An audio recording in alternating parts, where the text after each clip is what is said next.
नमस्कार दोस्तों। कहानियों की श्रृंखला में आज सुनेंगे सुप्रसिद्ध कथाकार डॉक्टर रंजना जायसवाल की कहानी बिंदी। तो आइए सुनते हैं कहानी। एक छोटे से शहर का एक बड़ा सा मोहल्ला जिसकी छतें आपस में जुड़ी हुई थी। कभी कभी लगता मानो आपस में गलबहियां कर रही थी। वो छतों पर सूखते पापड़, चिप्स और उड़द मूंग की सादी और मसालेदार बड़ियां और उनकी रखवाली करते हुए नन्हे नन्हे हाथ, और उन हाथों में अपनी लंबाई से भी लंबी वह बड़ी बड़ी लाठियां। आलू के पापड़ के मसाले को चखने के बहाने वह बढ़ाए हुए हाथ, और उस कच्चेपन के स्वाद को चखने के बहाने तेल में लिपटी हुई आलू की न जाने कितनी लोइयां उनके उदर तक पहुंच जाती। आज विन्नी का मन यादों के गलियारों में यूं ही तफरीह करने चल पड़ा था। उस मोहल्ले में रामराज और चूने में आवश्यकता से अधिक नील डालकर कूंची से पोते हुए मकान लगभग एक जैसे ही दिखते थे। इन मोहल्लों की एक बात कभी समझ नहीं आई। माचिस की डिबिया से बंद दरबों में एक दूसरे के ऊपर तल्ले पर तल्ले खिंचवाते मकानों को बाहर से प्लास्टर करवाने में लोग न जाने क्यों कंजूसी कर जाते थे। बजबजाती नालियों से बचते बचाते मुंह पर हाथ रखकर निकलते लोग फिर भी कितने खुश थे। उस मोहल्ले के घर के चबूतरे भी एक दूसरे से लगे हुए थे। वह चबूतरे कम संसद भवन का प्रांगण से कम नहीं थे, जहां बैठे बैठे सत्ता बनाई और पलट दी जाती थी। बंदरों की उछल कूद से धराशायी हुए तारों को संगम कराने वाले हाथों के इंतजार में पूरी रात उसी चबूतरे पर रात्रि जागरण के साथ इंतजार में कट जाती। माँ नींद में कुलबुलाते बच्चों को पंखा जलते जलते नींद में ऊँघने लगती, पर ढिबरी की रोशनी में खेलते हाथ बड़ी फुर्ती के साथ गमछे के ऊपर ताश की पत्तियां फैला देते, और हार जीत की उत्तेजना में ये भी भूल जाते कि बच्चे बिजली के इंतजार में वहीं चटाई पर ही लुढ़क गए हैं। माओ की बड़ी बड़ी आंखें बच्चों की नींद में खलल के डर से क्रोध में और भी बड़ी बड़ी हो जाती। उस बड़े से मोहल्ले की सकरी सी गलियों में तीसरी गली में चौथा मकान था बुआ जी का। बुआ जी, उनका नाम क्या था कोई नहीं जानता।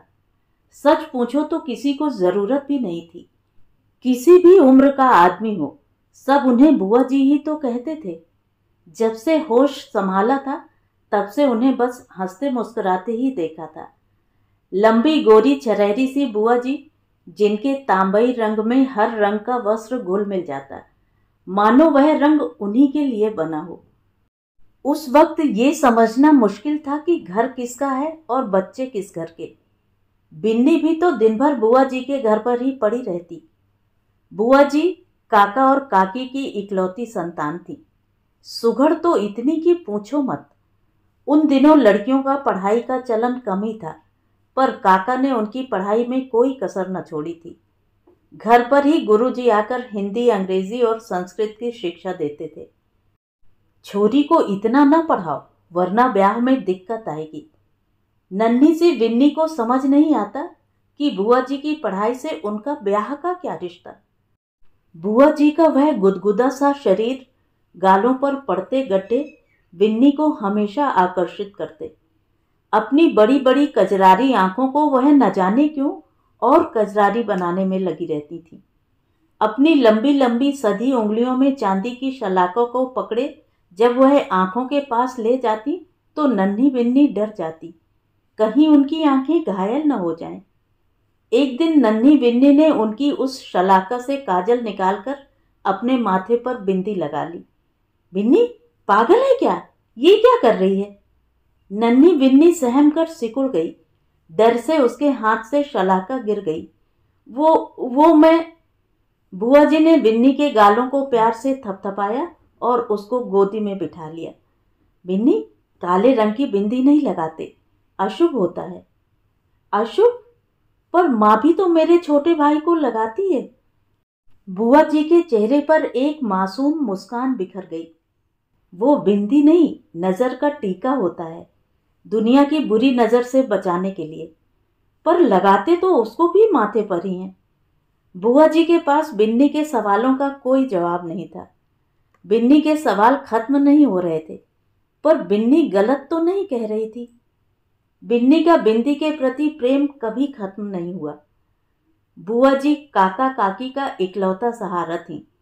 उनके बिना तो वह जीवन के बारे में सोच भी नहीं सकते थे, पर लड़कियों को कौन जीवन भर अपने पास रख पाया। बुआ जी उस दिन विन्नी से कितना लिपट कर रोई थी।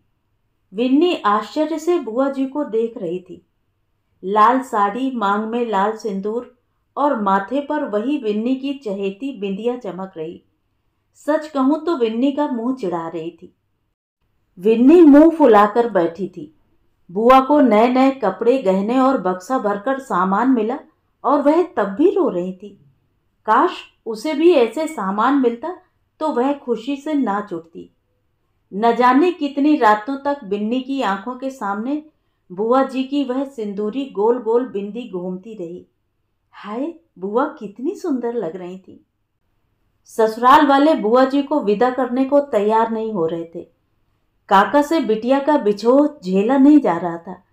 आखिर कब तक मन को मनाते। काका बुआ जी की ससुराल वालों के हाथ पैर जोड़कर आखिर सावन में विदा कर ले ही आए। काकी ने अम्मा को बताया था, पूरे 1 महीने के लिए कहकर लाए हैं। अरे भाई, कन्या दान किया है, कोई पिंड दान थोड़ी नहीं किया है कि मायका पलटकर नहीं देखेगी। ऐसा भी क्या कि बिटिया को विदा नहीं करेंगे। विन्नी के पैर जमीन पर नहीं पड़ रहे थे। बुआ जी के बिना वह मुरझा सी गई थी। सच भी तो था, विन्नी का अधिकतर समय उन्हीं के पास तो बीतता था।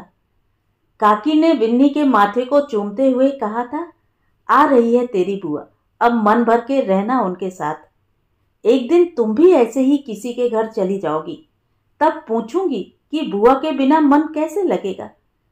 उस दिन अम्मा और काकी ठठा मारकर हंस पड़ी थी। कितने दिनों बाद काकी को इस तरह हंसते देखा था। बुआ जी के जाने के बाद तो मानो वह हंसना भूल गई थी। हाथों में मेहंदी, पैरों में महावर, भर भर चूड़ियां और उजले माथे पर बड़ी सी नगदार बिंदी। हाय, कितनी सुंदर लग रही थी ना, मानो कोई तारा टूटकर बुआ जी के माथे पर चिपक गया हो। बिन्नी ने ऐसी बिंदी पहली बार देखी थी। अम्मा तो हमेशा वही सादी सी बिंदी लगाती थी। बुआ जी के आने से बिन्नी के चेहरे की रौनक लौट आई थी। बुआ जी अपने साथ कितने सुंदर सुंदर कपड़े लाई थी। साड़ियां तो ऐसी मुलायम की मुट्ठी में आ जाएं। अम्मा बता रही, ससुराल वालों ने कलकत्ता से खरीदारी की थी। वहां का कपड़ा बहुत अच्छा होता है। पर नन्ही बिन्नी की आंखें तो बुआ जी की बिंदी पर अटकी रहती थी। कितने सारे पत्ते लाई थी वो, हर रंग के, गोल, चौकोर, तिलक, अंडाकार, नग वाली, मोती वाली। बुआ जी बता रही थी, सब कलकत्ता की हैं। कोई कोई पत्ता तो 50 रुपए का है। नन्ही बिन्नी को तो इतनी गिनती भी नहीं आती थी। बुआ जी की बिंदियां कभी बिस्तर के सिरहाने पर तो कभी गुसलखाने की दीवारों पर चिपकी मिल जाती। हरदम हंसती मुस्कुराती बुआ जी अपने सपनों की दुनिया में खोई हुई थी और नन्ही बिन्नी उनकी बिंदी में। आज भी याद है उसे वह मनहूस दिन। बुआ जी सुबह से भूखी थी। सावन का 5वां सोमवार था। बुआ जी अक्सर कहती थी, बिन्नी तू भी व्रत रखा कर, शंकर जी बड़े दयालु हैं, तुझे भी राजकुमार मिलेगा। और नन्ही बिन्नी एकदम से खिल गई। तब तो उसे सुंदर सुंदर गहने, कपड़े और रंग बिरंगी बिंदियां भी मिलेंगी, बिल्कुल आपकी तरह। हाँ हाँ, बिल्कुल मेरी तरह, बल्कि मैं तो कहूंगी मुझसे भी अच्छा राजकुमार मिलेगा तुझे। बुआ जी दिन भर अपने राजकुमार के सपनों में खोई रहती। कभी कभी बैठे बैठे अचानक से कुछ सोचकर मुस्कुरा देती, तो कभी फिस से लजाकर हंस पड़ती, मानो उनका राजकुमार चुपके से, हौले से उन्हें गुदगुदा गया हो। नन्ही बिन्नी सोच में पड़ जाती, बुआ यहां तो अच्छी भली थी, ससुराल जाकर क्या हो गया। बिन्नी अम्मा के साथ हर सोमवार को पहाड़ी वाले मंदिर पर जाती थी। वहां मैले कुचैले कपड़ों में एक आदमी ऐसे ही तो मुस्कुराता रहता था। कभी अचानक से रोने लगता तो कभी बच्चों की तरह खिलखिलाकर हंस पड़ता। कितना डर गई थी वह उस दिन। अम्मा ने बताया था, अच्छा भला आदमी था। यहीं पास में नुक्कड़ पर दुकान लगाता था। शायद किसी ने टोना टोटका कर दिया था। बस तभी से बिन्नी कितना डर गई थी उस दिन। रात भर उसे सपनों में वही आदमी दिखता रहा। कभी अपने गंदे नाखूनों से बाल खुजाता तो कभी शरीर। अचानक से ऐसे हंस पड़ता जैसे कोई चुटकुला सुन लिया हो। कहीं बुआ जी के ऊपर ससुराल वालों ने कोई टोटका तो नहीं कर दिया। नन्ही बिन्नी को क्या पता था कि बुआ जी के ऊपर अपनी नई नई शादी और कुंवर सा का टोना चढ़ा हुआ था। सुंदर तो वह थी ही, पर शादी के बाद उनकी रंगत और भी खिल गई थी। अम्मा कहती थी कि छोरी पर सिंदूर का असर है। बुआ का मन खुशियों के सागर में डूब उतरा रहा था। काका काकी बिटिया के सुख से सुखी हो रहे थे। अम्मा ने कई बार काकी से कहा, बिटिया से पूछ तो ससुराल में सब ठीक तो है। और काकी की आंखें बिटिया के सुख की कल्पना मात्र से भीग भीग जाती। पूछना क्या बिन्नी की अम्मा, उसका चेहरा तो देखो, खुशी उसके चेहरे से टपकती है। भगवान जोड़ी बनाए रखे। पर शायद काकी की गुहार भगवान तक नहीं पहुंची। किसे पता था कि बुआ जी के सपनों का राजकुमार उनका सपना तोड़कर यूं चला जाएगा। सुना था बुआ को विदा कराने आ रहे थे। पीछे से गाड़ी को एक ट्रक ने धक्का दे दिया और कुंवर सा अपनी दुल्हन की छवि आंखों में लिए इस दुनिया से चले गए। निर्मोही ने एक बार भी बुआ के बारे में नहीं सोचा। अभी तो बुआ जी को कुंवर साहब के साथ झूले पर कजरी सुनना बाकी थी। बुआ के पैरों की पायल की रुंझुन अचानक से खामोश हो गई थी। चूड़ियां खनकना भूल गईं। बुआ दहाड़े मारकर रो रही थी। उनका रुदन देख सबकी आंखें भीग गईं। बुआ से कहाँ गलती हो गई? भोले बाबा ऐसे रुष्ट हो जाएंगे, किसी ने नहीं सोचा था।